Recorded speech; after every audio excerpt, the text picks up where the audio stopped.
पत्रकार शिवशंकर झा की निर्मम हत्या से मर्माहत पत्रकारों ने गुरुवार को शहीद खुदीराम बोस स्मारक स्थल पर उसकी आत्मा की शांति के लिए 2 मिनट का मौन रख श्रद्धांजलि अर्पित की।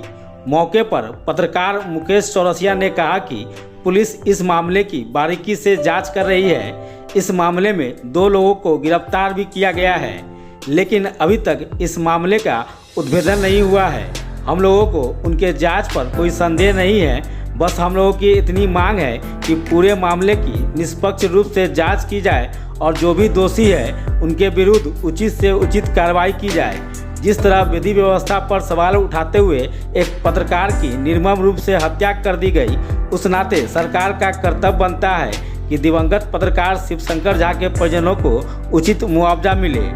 आज दिवंगत पत्रकार शिवशंकर झा को श्रद्धांजलि दी गई है। हम सभी ज़िला के जितने भी पत्रकार हैं उन्होंने स्मारक खुदीराम बोस स्मारक स्थल पर आकर और मोमबत्ती जलाकर 2 मिनट का हमने मौन रखा है उनकी आत्मा की शांति के लिए। हालांकि देखिए, पुलिस प्रशासन अपना काम कर रही है। हम पत्रकारों का बस इतना ही निवेदन है कि निष्पक्ष तरीके से इस पूरे हत्याकांड की जांच होनी चाहिए, क्योंकि निर्मम तरीके से हत्या हुई है और हत्या किसी भी चीज़ का सल्यूशन नहीं होता है।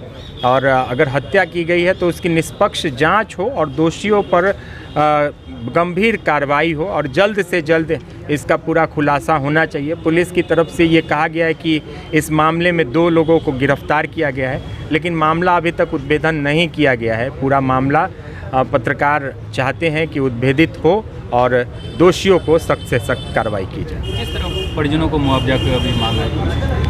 देखिए, मुआवजे की मांग वो सरकार को देना होता है। सरकार चाहेगी तो मुआवजा देगी। हालांकि हम लोग जितने भी पत्रकार हैं, साथी हैं, वो सब अपनी अपनी तरफ से जो भी सहयोग हो पा रहा है वो करने की कोशिश कर रहे हैं। और सरकार से भी हम चाहते हैं कि पूरा जीवन आदमी पत्रकारिता में लगाता है तो जो उचित मुआवजा होना चाहिए, क्योंकि हत्या हुई है। विधि व्यवस्था पर एक बड़ा सवाल उठा है और अगर कानून पुलिस सजग रहती तो इस तरह का अपराध नहीं होता, ऐसी हत्या नहीं होती। तो इसके लिए सरकार की जिम्मेदारी तो बनती है कि उनका परिवार आगे कैसे चलेगा, इसकी जिम्मेदारी सरकार को तो लेनी चाहिए। कुछ दिन लगातार जिले में देखा जा रहा है कि पत्रकारों पे हमला हो रहा है, किसी के साथ मारपीट किया जा रहा है। इस तरह का लगातार घटना मुजफ्फरपुर में देखा जा रहा है। देखिए, ये विधि व्यवस्था पर तो सवाल उठ रहे हैं। जो मुजफ्फरपुर पुलिस प्रशासन पर कई सवाल उठते हैं। इस तरह की अगर घटनाएं होती हैं, जब पत्रकारों के साथ होता है, जो सरोकार से जुड़ा हुआ होता है, समाज और सरकार से जुड़ा हुआ पत्रकार होता है, उनके साथ जब ऐसी घटना हो रही है तो फिर आम लोगों के साथ तो होती ही होगी। इसीलिए विधि व्यवस्था को भी दुरुस्त करने की ज़्यादा ज़रूरत है और पत्रकार सुरक्षा कानून अगर सरकार लागू कर देती है तो फिर पत्रकारों के साथ ऐसी घटना कम होगी।